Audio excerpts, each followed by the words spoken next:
In an apartment building in Tokyo, Akira is running from a horde of vicious flesh-eating zombies. However, Akira is more worried about getting to the office in time rather than scared for his life. This all started a year ago with Akira's first job. When Akira joins an advertising company, he's still full of dreams and enthusiasm. His colleagues greet him warmly and even throw him a little welcome dinner at a restaurant, and Akira immediately gets a crush on his senior colleague Otori, making him think that this might be the best workplace ever. However, his illusion gets shattered quickly when on the very first day he must pull 2 all-nighters in a row and return home almost as a living corpse. From then on, Akira's situation only gets worse every day. His exploitative boss Kasugi wrings the ever-living life out of him with his insane workload, and soon the office becomes Akira's home because he doesn't leave most of the time. Since he needs the money, he can't even think of quitting, and Akira slowly becomes a working zombie that loses his free will under the toxic environment of his workplace. Only his crush Otori treats him with kindness, but when Akira shares his admiration for her work ethic and the fact that she seems to be doing what she loves, Otori says that isn't the case for her either, and that what they really want to do just falls to the wayside. One evening, Akira manages to get a bit of free time to go out to dinner with his best friend Kensho, who used to play football with Akira during college. Kensho thinks Akira should quit and calls him a corporate dog. In return, Akira reminds Kensho of how they lost the big games in college because of him. An argument ensues and the friends part in bad terms. Eventually, Akira falls into a deep depression and his apartment becomes a trashy mess.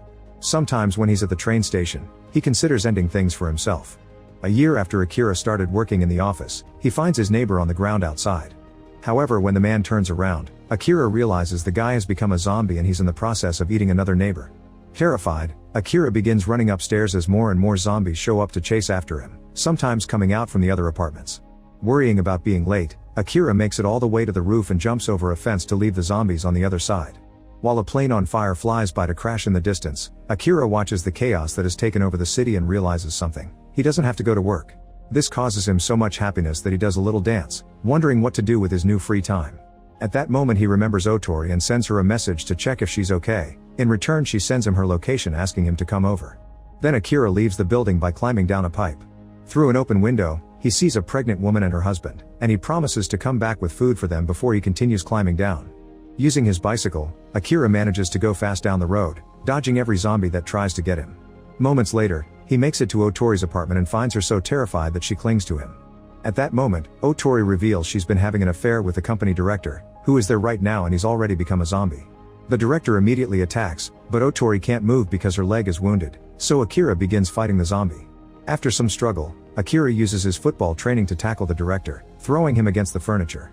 Otori takes this chance to hit the zombie until he dies while yelling at him for not leaving his wife like he had promised. Suddenly Otori falls to the floor, and after a short seizure, her body transforms into a zombie too. She tries to attack Akira, but he doesn't hesitate to push her away before she can bite. Then Akira confesses his feelings for her before running away, closing the door behind him to stop her from following him. In the evening, Akira returns to his building with lots of supplies, but when he stops by the neighbor's place, he finds it empty and covered in blood. He returns to his apartment in tears, but as he grieves for his neighbors, he remembers Otori telling him that what they really want to do always falls to the wayside.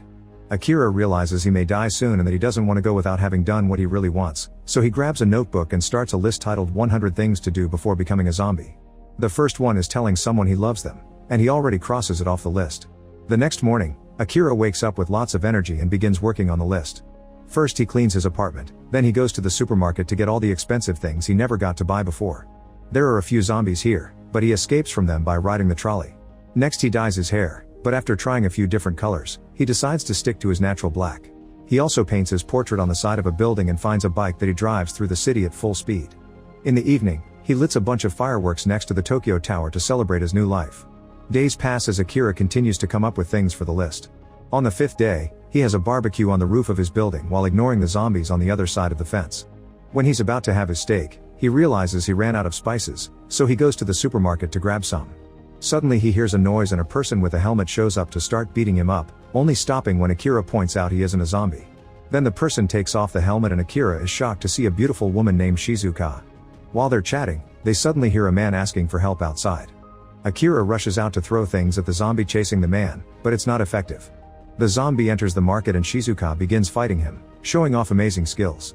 When a second zombie comes, she just keeps him away by throwing a little alarm device, revealing that the zombies are attracted to sound. Akira is impressed and invites Shizuka to stay with him, but she turns him down, explaining that Akira's need to save people will only attract danger. Afterward, Akira returns to his apartment, and looking at pictures of his college days makes him worry about his friend. He decides to add something to the list and then he calls Kensho, who is still human but in trouble.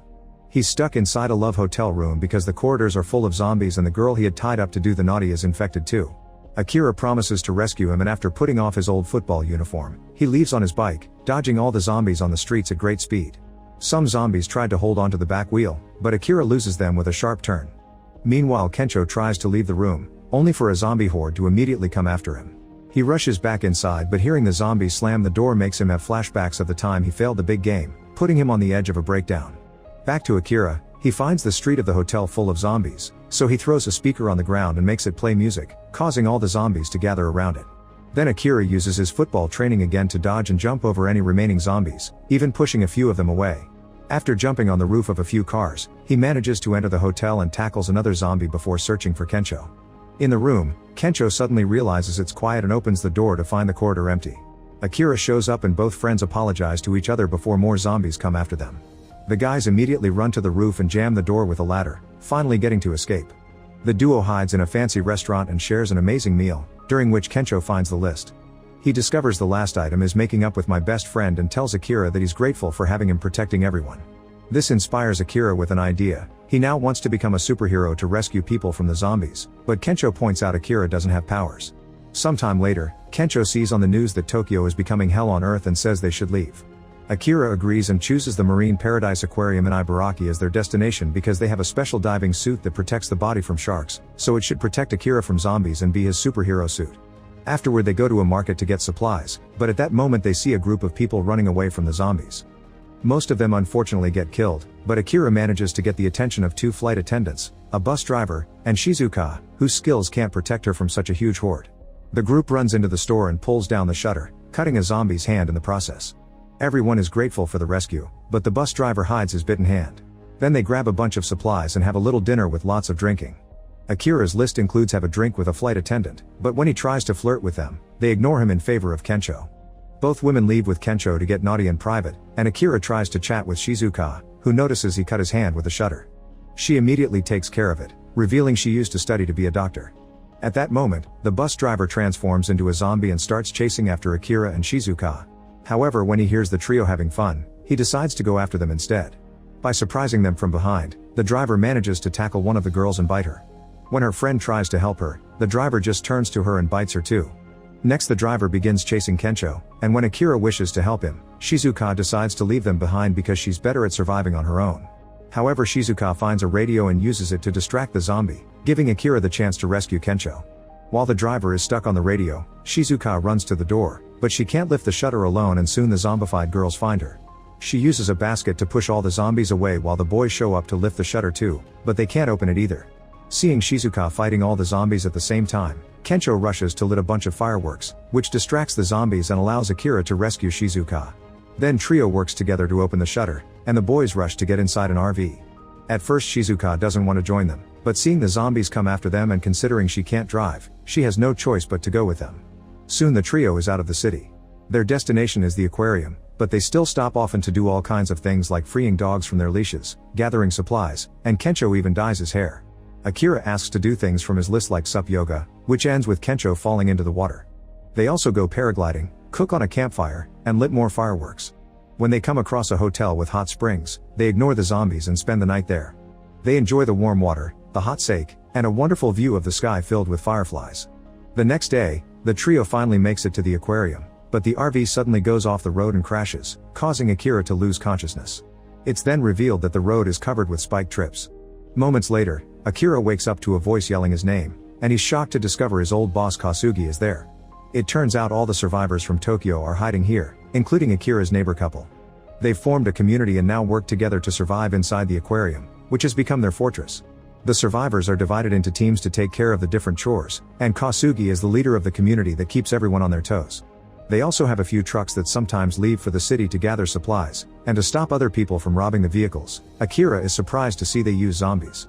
There's a bunch of them outside locked behind fences, and when they need them to move, a guard uses a megaphone to get their attention.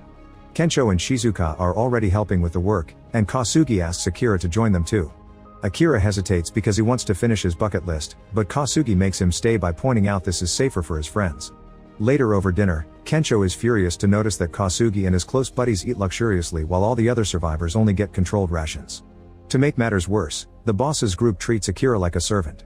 Kensho wants to fight them, but the husband stops him because misconduct can get the whole team kicked out. Then Kensho and Shizuka share their food with the pregnant woman so the baby can be healthy. To thank them, the husband shows Kensho and Shizuka a way to sneak out to reach the parking lot. Kensho checks on the RV, but the tires are ruined. Akira continues to work hard, but he soon feels like he's being a zombie slave again. Meanwhile in the city, a truck driver is distracted while having a smoke and doesn't see a zombie getting inside the truck with the supplies. Later the truck returns to the aquarium and as soon as the driver opens the door, the zombie jumps out and bites him. The guard tries to run away and with the door open, a horde of zombies begins making its way inside. Chaos soon takes over the aquarium as people run like crazy and the zombies begin biting every survivor they can put their hands on. Soon some of the zombies reach the shark exhibition and fall into the water where they all become shark food. In the meantime, Kensho and Shizuka show Akira that they've fixed the RV and stolen some supplies, so they can leave. However, Akira points out that this place is safer and decides to stay.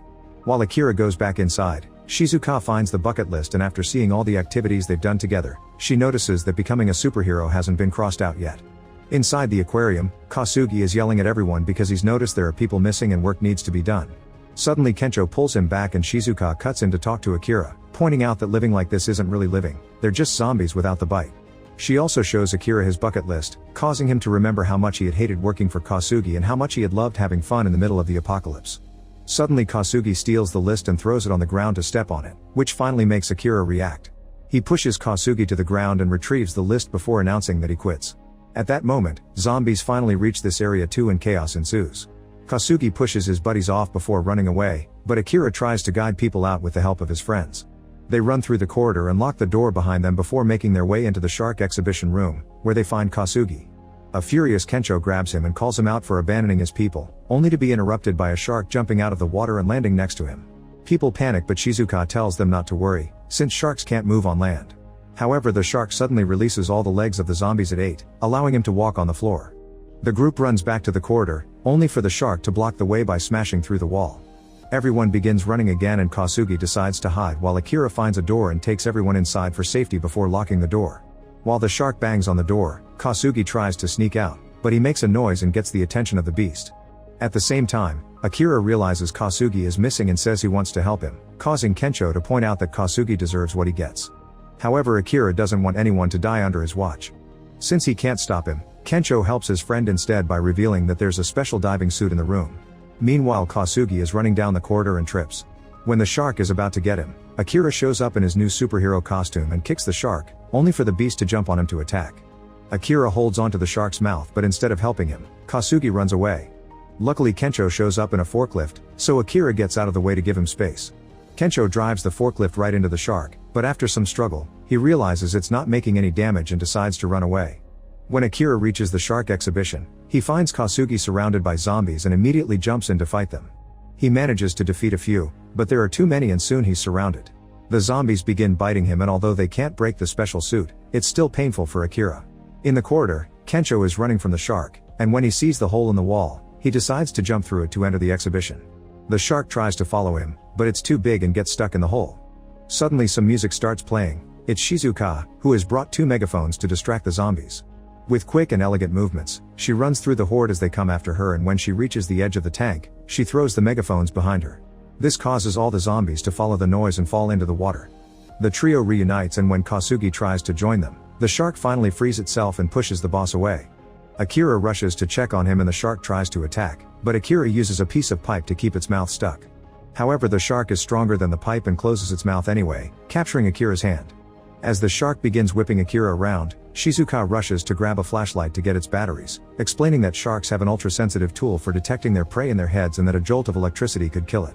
After Shizuka connects the batteries with tape, Kensho grabs them and remembers the football pass he failed in college, concentrating to do better this time. The batteries are thrown with all of Kensho's strength and land safely on Akira's hands right before the shark turns to Kensho and hits him hard. Furious, Akira holds the batteries in his fist and jumps to punch the shark right on the nose, sending a jolt through its body that effectively kills him. Afterward, Akira and Shizuka rush to check on Kensho, who turns out to be just fine. A few hours later, all the survivors have distributed the supplies among them and are getting ready to leave the aquarium. Kasugi shows up to try to stop them, but now the families are ready to stand up to him, and even his old employees call him out for having always been an awful boss. Everyone agrees Akira had been a better leader and now they're ready to leave to have a real life instead of working like a zombie. Ignoring Kasugi's whining, all the survivors thank Akira for opening their eyes and they leave in the cars. When the trio gets in their RV, Kasugi pretends to regret everything and tries to join them, but they turn him down and leave without him. Now the three friends are ready to add more things to the list. Shizuka wants to be a doctor to save lives and Kensho wants to be a comedian to make people laugh. Akira crosses out being a hero and adds making being a hero his new job before announcing they'll keep going until they reach 100. Make sure to subscribe and turn on notifications so you can watch more videos like this. Thanks for watching.